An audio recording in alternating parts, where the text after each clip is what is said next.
It is Scarf Duffy Bonsai. In this video, really quick DIY with gels and these lights that I picked up recently. They are bicolor, very low costs. They've been working well.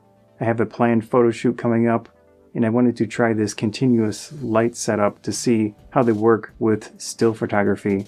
With that, I wanted to have some gels for different colors. I picked up these large gel sheets. They're 12 by 12 inches, around $7, so pretty low cost. They're very thick, which is good, so I needed to cut them up to fit the light. First I was thinking I would kind of wrap them around the shell of the light, but they are too thick to really make that work well. With the case of the light itself, there's a little gap.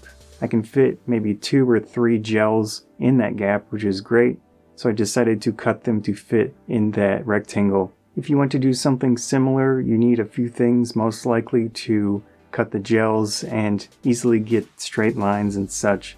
I have a cutting mat. It's dedicated. It's usually for sewing and things like that. Very easy to find. They're not cheap, but they do work well. And then of course some type of X-Acto knife for those straight cuts. You also want some type of ruler with a 90-degree angle on it. In this case, I have one mostly used for woodworking and such. It is metal, which helps you get those straight lines with a sharp knife. Basically, I put the gel on the light and I use a simple pen. In this case, it's a red pen. It marks pretty well, zebra branded, and I mark the edges. It turns out in retrospect, I should have marked the corner because my first cuts were not great, even with that L-shaped ruler.